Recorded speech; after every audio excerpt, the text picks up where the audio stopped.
Henker que vive duas vezes. Capítulo 518. Warrior Corps 4. Inimigo. Aproximando-se. O que, para fazer, o Crawling Chaos lentamente revelou sua consciência depois de sentir um dilúvio de vontades de seus outros territórios. Todos os seus subordinados estavam praticamente implorando por suas vidas, solicitando resgate ou apoio. No entanto, o Crawling Chaos não respondeu e simplesmente sorriu. Como um ser primordial cuja vida começou quando o universo foi criado, ele ficou exausto ao observar tantas ações insignificantes. Sua consciência estava quase esgotada e por isso ele raramente acordava, a menos que houvesse algo divertido. Na maioria das vezes, ele apenas deixava o tempo passar. Talvez até mesmo procurar o legado do Rei Negro e entrar na torre para tentar ressuscitá-lo fosse demais a essa altura. O Rei Negro já havia caído em sono profundo há muitos anos. Provavelmente foi apenas a profunda lealdade do Crawling Chaos para com ele que o manteve procurando. Sua tentativa de encontrar e ressuscitar o Rei Negro foi como um entretenimento, como entrar em contato com um velho amigo. O Crawling Chaos não se arrependia de sua vida, e era por isso que ele estava tentando ressuscitar o Rei Negro mesmo diante do perigo ou da morte. Era a coisa mais divertida que ele poderia fazer naquele momento, e usar os gigantes como peças de xadrez ou consumir a raça dos dragões era apenas parte disso. Então, ele tropeçou em Yon-Woo, que imediatamente despertou o interesse do Crawling Chaos. A princípio, o temperamento do caos rastejante explodiu. Era absurdo um mortal herdar seu legado. O Rei Negro já existia antes mesmo de o universo ser criado. Ele era ainda mais velho que aquele ser blasfemo que se autodenominava a origem da luz. Fazia sentido que uma existência tão grande caísse nas mãos de uma criatura microscópica e insignificante? O caos rastejante presumiu que o mortal havia tropeçado em um aspecto do Rei Negro por pura sorte e estava aproveitando seus benefícios. O caos rastejante lembrou uma criatura chamada Cronos na torre que era o apóstolo do Rei Negro, mas o mortal ainda era uma criatura insignificante. No entanto, depois de observar Yon-Woo crescer, os pensamentos do Crawling Chaos mudaram lentamente. Isto é diversão. Ele não se importava se Yon-Woo era o sucessor do Rei Negro ou não. Foi muito divertido observar o mortal. Yon-Woo foi uma das poucas coisas vivas que estimulou o interesse do Crawling Chaos, e então, o Crawling Chaos decidiu dar um passo atrás e ficar de olho em Yon-Woo enquanto ele caminhava para o canto da torre que o Crawling Chaos o caos escolheu para si mesmo. Ele optou por não restringir Yon-Woo, mas sim deixá-lo vagar livremente. O caos rastejante nunca poderia esquecer as palavras que Yon-Woo havia lançado. Prepare-se para sua morte e espere. Ele queria ver o que Yon-Woo poderia fazer e até onde poderia ir. Felizmente, Yon-Woo não decepcionou. Ele tomou o primeiro território e logo depois avançou para o segundo e terceiro territórios. As forças de Yon-Woo já estavam prestes a capturá-los. Ele também reviveu o lixo que o caos rastejante quase havia jogado fora há muito tempo e trouxe os deuses e demônios que mantinham o caos rastejante sob controle na torre. Os subordinados do Crawling Chaos estavam implorando por sua ajuda por causa dessa violência. Mas o Crawling Chaos os via como pouco mais do que brinquedos que o entretinham. Ele não se importava se eles morressem. Na verdade, o Crawling Chaos gostou de ver Yon-Woo correr solto mesmo quando seus subordinados morreram. Então ele decidiu esperar e observar um pouco mais. Arranhar, arranhar. O espaço dentro da torre onde o caos rastejante estabeleceu sua vontade tremeu violentamente. Este era um lugar onde seus pensamentos se sobrepunham ao tempo e ao espaço, um mini-universo além da fronteira. O Crawling Chaos agora podia sentir algo invadindo o espaço. Ninguém poderia se aproximar sem a permissão do Crawling Chaos. O que significava apenas uma coisa. O invasor estava no mesmo nível que ele. Entre os seres internos, apenas alguns tinham as qualificações. Clarão, uma parte do mini-universo se abriu e um olho enorme apareceu. Foi a porta bizarra para o mini-universo. Residente de O Fronteira. A entidade que poderia ser considerada a líder entre todos os seres internos revelou-se. Foi um ser que liderou os seres do interior em nome do Rei Negro que dormia no vazio. Ao contrário do caos rastejante, cuja lealdade a ele havia desaparecido, a lealdade deste líder ainda ardia como uma chama sem fim enquanto ansiava por seu retorno. Moveu-se para olhar para o caos rastejante. SSS. Logo, uniu seus pensamentos e vontade para formar uma figura humana para a comodidade da conversa. A forma humana lembrava Yon-Woo, mas tinha atitude e sentimento diferentes. Caos rastejante. O residente da fronteira abriu a boca lentamente, olhando para o caos rastejante depois de criar sua forma humana. Quanto tempo você planeja brincar? A hora está se aproximando, mas não houve nenhum progresso. O poder divino que o caos rastejante exalava flutuou muito. O residente da fronteira tinha uma expressão solene. Ao contrário do Crawling Chaos, que só se importava com entretenimento, sempre manteve uma atitude solene. De certa forma, os dois não combinavam bem. Tenho que tomar uma decisão sobre o exterior. XP. Menção. O que? O rosto do residente da fronteira se contorceu de aborrecimento quando o caos rastejante o interrompeu. Tinha uma forte sensação de que o Crawling Chaos estava zombando disso. O que você quer dizer? Diversão. Experimentar. Experimentar? Pai, sucessor, breve. O rosto do residente da fronteira se contorceu. Depois de todo esse tempo, você ainda está insistindo sobre isso? Você ainda está perseguindo o que fazia antes? Não importa o quanto o pai amasse e estimasse você?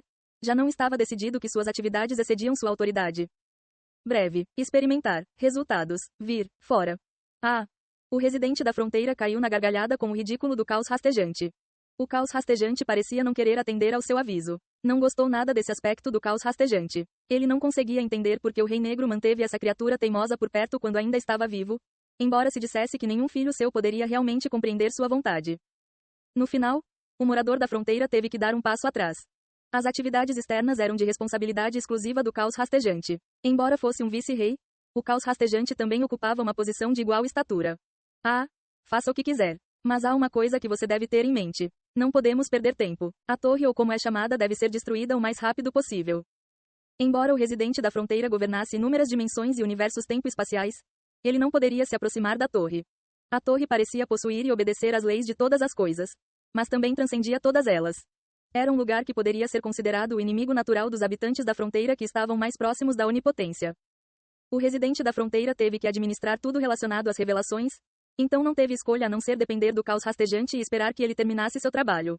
No entanto, cada vez que conversavam, o caos rastejante conseguia torcer seu interior com sua risada incompreensível. Entender, apenas, espere. Você está dizendo as palavras, mas não tenho certeza se realmente sabe o que está dizendo. O residente da fronteira olhou para o caos rastejante com uma expressão irritada e então se dispersou silenciosamente e desapareceu do espaço do caos rastejante. No final, o Crawling Chaos foi deixado sozinho mais uma vez. Isso é diversão. Enquanto o Crawling Chaos murmurava, ele voltou sua atenção para Yon-Wu. O fruto do bem e do mal é meu. Não, é meu.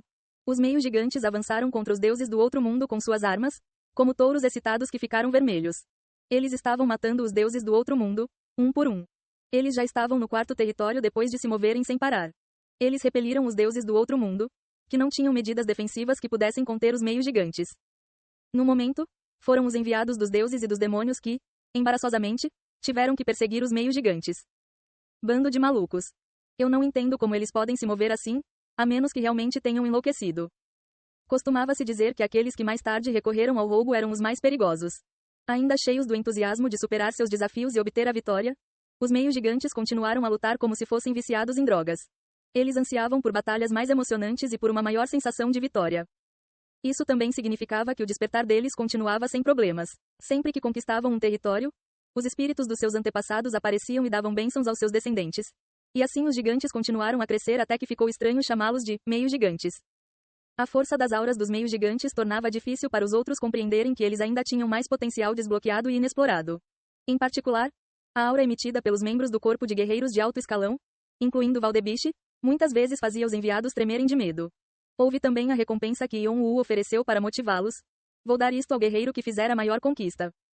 Yon-Wu mostrou o fruto do bem e do mal aos guerreiros, cujos olhos naturalmente ficaram grandes como pires. Mesmo aqueles que não se lembravam de seus ancestrais conheciam o fruto do bem e do mal. Com apenas uma mordida, alguém seria capaz de despertar e, segundo a lenda, se comesse a fruta inteira, ganharia onisciência e onipotência. É claro que, como o fruto do bem e do mal era falado em lendas há gerações, havia muitas imprecisões sobre seus efeitos. Ainda assim, era certo que era um item valioso que era apreciado até mesmo por aqueles no mundo celestial. Foi uma recompensa que valeu a pena motivar aqueles que aspiravam a maior poder. Naturalmente, o entusiasmo dos meios gigantes ardia com maior ferocidade. Vimalacitra está gostando das ações do corpo de guerreiros. Cernunnos está observando o campo de batalha com olhos calmos. Os enviados, especialmente aqueles que pertenciam a sociedades piedosas, sentiam agora um medo que ia além de uma sensação de crise. O avanço do corpo meio gigante não parecia ser um bom presságio para as sociedades piedosas que poderiam ter de lutar contra eles no futuro. A sociedade piedosa menor que Malachi maior que está observando a cena se desenrolar cuidadosamente. A sociedade piedosa menor que Die Sect maior que está de olho na situação em desenvolvimento. Foi o mesmo com todas as outras sociedades piedosas. No entanto, o gatilho já havia sido puxado. Além disso, como Yon-Wu estava em vantagem, eles não tiveram escolha senão serem arrastados por ele. Além disso, eles já tinham ido tão longe que era difícil recuar agora. Eles só precisavam colocar as mãos nas revelações. Você cumpriu com sucesso algumas condições da missão do cenário, prova de deuses e reis e v. Número atual de territórios conquistados, 4/7. Número de territórios sagrados construídos, 2/4. Yon-Wu desligou silenciosamente a mensagem que apareceu no canto do olho. Ele continuou a observar os guerreiros gritando depois de recuperar com sucesso outro território. O número de territórios conquistados referia-se aos territórios que o caos rastejante havia roubado. E o número de territórios sagrados construídos referia-se aos templos que Yon-Woo teria que construir após demolir as atuais estruturas sagradas. Os templos estavam sendo construídos pelos 3 irmãos ciclopes. Felizmente, a construção parecia estar indo bem. Yon-Woo se virou e encarou um homem de cabelo azul que esperava por uma resposta. Foi Erlang Shen. Ele foi um dos 3 líderes da seita Shan e foi o enviado mais bem classificado entre os enviados pelas várias sociedades piedosas. Erlang aguardou a resposta de Yon-Woo com um olhar solene. Vamos terminar nossa conversa. Então, você quer que sejamos seus mercenários?